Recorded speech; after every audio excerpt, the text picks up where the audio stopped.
نحمده ونصلي على رسوله الكريم أما بعد أعوذ بالله من الشيطان الرجيم بسم الله الرحمن الرحيم رب قد آتيتني من الملك وعلمتني من تأويل الأحاديث فاطر السماوات والأرض توفني مسلما۔ میرے عزیز محترم بزرگوں اور دوستوں اور عزیز ساتھیوں، آپ سب حضرات جانتے ہیں کہ حضرت یوسف علیہ السلام کا واقعہ، آپ کا نام آپ تمام حضرات نے سنا ہے کہ یوسف علیہ السلام ایک جلیل القدر صحابی ہیں، جلیل القدر پیغمبر ہیں، ایک ایسے پیغمبر ہیں کہ جن کے مستقل جو ہے اللہ تبارک و تعالیٰ نے باپ بھی نبی ہے، دادا بھی نبی ہے، یعنی اس کے باوجود پھر اللہ تبارک و تعالیٰ نے یوسف علیہ السلام کو بڑی آزمائشوں سے گزارا۔ بہرحال اس قصے کی طرف میں جانا نہیں چاہتا، وقت کی قلت ہے۔ اصل جو میرا پیغام دینا ہے وہ یہ ہے کہ یوسف علیہ السلام کو اللہ تبارک و تعالیٰ نے بڑی آزمائشوں سے گزرنے کے بعد بھی آپ بڑے صابر رہے، آپ بڑے شکر گزار رہے، اور آخر میں اتنی آزمائش ہونے کے باوجود اللہ سے آپ دعا فرما رہے ہیں۔ قرآن میں اللہ تبارک و تعالیٰ نے، حالانکہ قرآن کریم اللہ کی مقدس کتاب اور کلام ہے، اور قرآن کریم کوئی قصے اور کہانیوں کی کتاب نہیں ہے، لیکن جتنا تفصیل کے ساتھ باضابطہ اللہ تبارک و تعالیٰ نے پیغمبر حضرت یوسف علیہ السلام کے واقعے کو ذکر فرمایا ہے، اتنے تفصیل کے ساتھ کسی اور پیغمبر کے واقعے کو اللہ نے قرآن میں ذکر نہیں فرمایا۔ تو بڑی آزمائشوں کے بعد، بڑے امتحانات کے بعد یوسف علیہ السلام پھر بھی اللہ سے دعا کر رہے ہیں کہ رب قد آتیتنی من الملک وعلمتنی من تأویل الاحادیث، کہ میرے باری تعالی، کہ میرے رب آپ نے ہی مجھے بادشاہت عطا فرمائی، وعلمتنی من تأویل الاحادیث، اور آپ ہی نے مجھے خوابوں کی تعبیرات کا علم عطا فرمایا۔ میرے عزیزوں، خوابوں کی تعبیرات کا علم ایک بڑا نازک علم ہے جو کتابوں سے حاصل نہیں ہوتا، جو من جانب اللہ ہوتا ہے۔ اللہ تبارک و تعالی جس کو یہ علم دینا چاہتے ہیں وہ اپنے فضل سے دیتے ہیں۔ ایسا نہیں ہے کہ مستقل اس کا کوئی کورس پڑھایا جاتا ہو، مستقل کوئی کتابیں پڑھائی جاتی ہوں۔ میں آپ حضرات کو ایک مختصر سا واقعہ سنا کر ذہن نشین کرانا چاہتا ہوں۔ آپ حضرات نے سب نام سنا ہے، سب جانتے ہیں امام مالک رحمۃ اللہ علیہ کا نام۔ امام مالک رحمۃ اللہ علیہ مدینے کے اندر قیام فرما ہے، بڑے محدث کبیر ہیں، سارا زمانہ جانتا ہے، لیکن آپ ایک خواب دیکھ رہے ہیں۔ امام مالک رحمۃ اللہ علیہ اسی زمانے میں ایک دوسرے عالم دین حضرت سرین رحمۃ اللہ علیہ موجود ہیں، لیکن علم کے اعتبار سے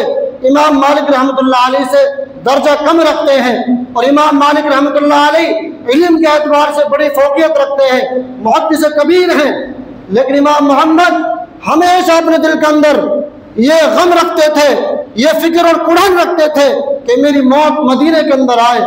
آپ مدینے کو چھوڑ کر کہیں جایا نہیں کرتے تھے، جاتے تو بہت مختصر وقت لے کر جایا کرتے تھے۔ ایک مرتبہ امام مالک رحمۃ اللہ علیہ خواب دیکھ رہے ہیں کہ آپ کے خواب میں پیغمبر محمد رسول اللہ صلی اللہ علیہ وسلم تشریف لائے، اور امام مالک رحمۃ اللہ علیہ آپ سے یہ سوال کر رہے ہیں کہ پیغمبر، اے نبی جی،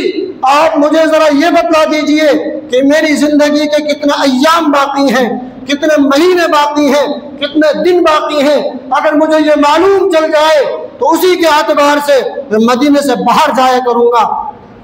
تو میرے عزیزوں، محمد رسول اللہ صلی اللہ علیہ وسلم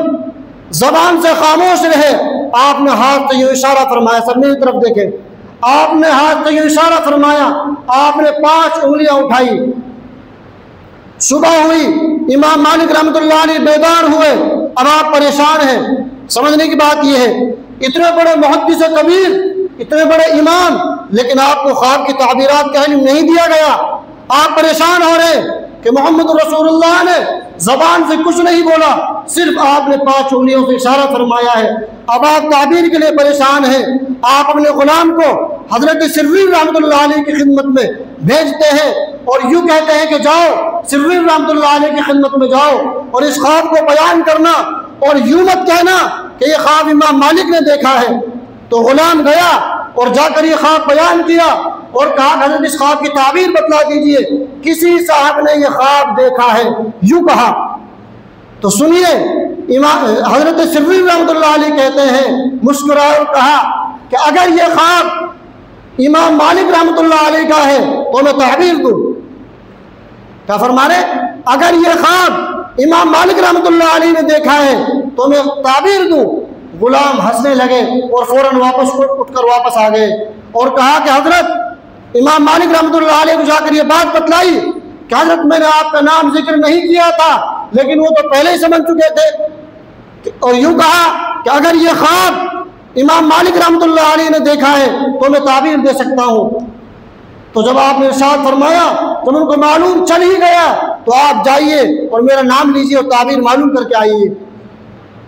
تو اس وقت حضرت سرور رحمۃ اللہ علیہ نے تعبیر بیان فرمائی اور یوں کہا کہ امام مالک کو جا کر کہہ دو کہ پیغمبر نے یہ ارشاد فرمایا ہے کہ 5 باتوں کا علم تو مجھے بھی نہیں دیا گیا، ان میں سے ایک یہ ہے کہ آپ کی موت کب آئے گی۔ تو بتلانا یہ چاہتا ہوں کہ ایسا نازک علم حضرت یوسف علیہ السلام کو اللہ نے عنایت فرمایا تھا، لیکن میرے عزیزو آپ اتنے جلیل القدر پیغمبر ہونے کے باوجود آپ کیا دعا کر رہے ہیں اللہ سے کہ اصل پیغام یہ سمجھانا ہے توفنی مسلمن، کہ اللہ آپ ہی نے مجھے بادشاہت عطا فرمائی، آپ نے ہی خوابوں کی تعبیرات کا علم عطا فرمایا، آپ ہی زمین اور آسمانوں کے مالک ہیں، آپ ہی جو ہے ہر چیز پر قادر مطلق ہیں۔ اے اللہ میرا جو ہے دم آخر جو ہے ایمان پر ہو، توفنی مسلمن، میرا خاتمہ ایمان پر ہو۔ حالانکہ یہ بات یقینی ہے، یہ بات یقینی ہے، قرآن اور حدیث سے ثابت ہے کہ پیغمبروں کا خاتمہ ایمان پر ہونا یہ تو اللہ کی طرف سے طے ہے، لیکن میرے عزیزو یہ دعا ہمارے اور آپ کے لیے ارشاد فرما کر گئے ہیں۔ آج یہ وقت ہے کہ صبح انسان مومن ہے، شام کو کافر ہے، تو میرے عزیزو انسان کو ہمیشہ اپنے دل کے اندر یہ حسرت رکھنی چاہیے، یہ ڈر رکھنا چاہیے، یہ خوف رکھنا چاہیے کہ کہیں میرا خاتمہ ایمان کے بغیر نہ ہو جائے، کہ میرا خاتمہ ایمان پر ہونا چاہیے۔ اس کے لیے یہ عادت اللہ ہے کہ انسان جس طریقے پر، جس نہج پر، جس طرز پر یہودیت کے طریقے پر اگر زندگی گزار رہا ہے تو عادت اللہ ہے کہ یہودیت کے طریقے پر اس کی موت آئے گی۔ انسان نصرانیت کے طریقے پر زندگی گزار رہا ہے تو عادت اللہ ہے کہ اس کی موت جو ہے نصرانیت کے طریقے پر آئے گی۔ تو اس لیے میرے عزیزو آپ کو میں پیغام دینا چاہتا ہوں کہ یوسف علیہ السلام کا یہ پیغام اللہ تبارک و تعالیٰ نے جو ہے ہم سب تک پہنچایا ہے قرآن کے ذریعے سے۔ تو میرے عزیزو اب سمجھنے کی بات یہ ہے کہ ہم اپنی زندگیوں کو موت پر لانے کے لیے، خاتمہ ایمان پر کرنے کے لیے ہمیں کیا کرنا چاہیے۔ اس کے لیے پیغمبر ارشاد فرما رہے محمد رسول اللہ صلی اللہ علیہ وسلم دعا فرما رہے، آپ نے 5 باتیں ارشاد فرمائی، 5 باتیں ارشاد فرمائی کہ اگر کوئی مؤمن، اگر کوئی مسلمان ان 5 باتوں پر عمل کر لے تو اللہ تبارک و تعالیٰ نے محمد رسول اللہ سے کہلوایا کہ اس کی گارنٹی میں لیتا ہوں وہ جنت میں ضرور جائے گا، اس کا خاتمہ ایمان پر ہوگا۔ وہ 5 باتیں کیا ہیں؟ اللہم انی اعوذ بک من شر سمعی ومن شر بصری ومن شر لسانی ومن شر قلبی ومن شر منی۔ اللہ نے 5 باتیں نبی سے کہلوائی کہ 5 باتیں یہ جو پیغمبر نے ارشاد فرمائی ہے کہ سب سے پہلی بات یہ ہے اللہم انی اعوذ بک من شر سمعی، کہ انسان کان سے سننے کے جو گناہ ہیں ان سے بچے، اللہ کا خوف دل میں رکھ کر گانے نہیں سنے، میوزک نہیں سنے، اللہ کا خوف دل میں رکھ کر یہ سوچے کہ کان کے ذریعے سے جو گناہ ہونے ہیں ان سے مجھے بچنا ہے تاکہ میرا خاتمہ ایمان پر ہو۔ وقت کا میں شارٹ میں بتا رہا ہوں آپ نے دوسری بات ارشاد فرمائی وَمِن شَرِّ بَصَرِ کہ آنکھ کے ذریعے سے جو گناہ ہونے ہیں، غیر محرم کو دیکھنا، غیر محرم کی تصویروں کو دیکھنا، موبائل میں غلط تصویروں کو دیکھنا، ان سے مجھے پرہیز کرنا ہے۔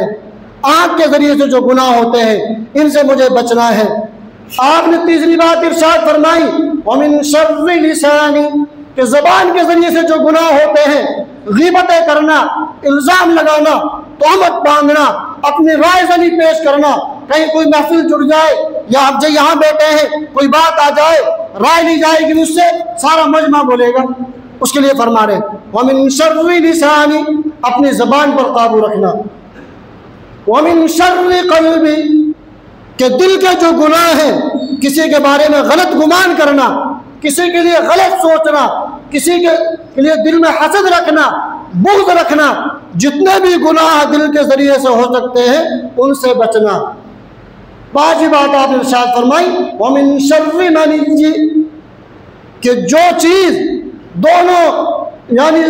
ٹانگوں کے بیچ میں ہے، زانوؤں کے بیچ میں، اس کی حفاظت کرنا یعنی شرمگاہ۔ پھر بخاری میں روایت موجود ہے، محمد رسول اللہ صلی اللہ علیہ وسلم فرما رہے، بخاری میں روایت موجود ہے کہ جو آدمی دو چیزوں کی گارنٹی لے لے، ایک زبان کی، ایک شرمگاہ کی، تو محمد رسول اللہ ارشاد فرما رہے کہ اس کی جنت کی گارنٹی میں لیتا ہوں، اس کے ایمان کے خاتمے کی گارنٹی میں لیتا ہوں۔ تو اس لیے میرا عزیزو، ہر مومن کو، ہر مسلمان کو یہ پانچ باتیں ان سے پرہیز کرنا چاہیے، ان پر عمل کرنا چاہیے، اور ہمیشہ اللہ سے ان پانچ چیزوں کے گناہوں سے بچنے کی دعا کرنی چاہیے۔ اللہ کرے کہ یہ بات میرے اور تمام مجمع کی سمجھ میں آ جائے۔ وما علینا الا البلاغ۔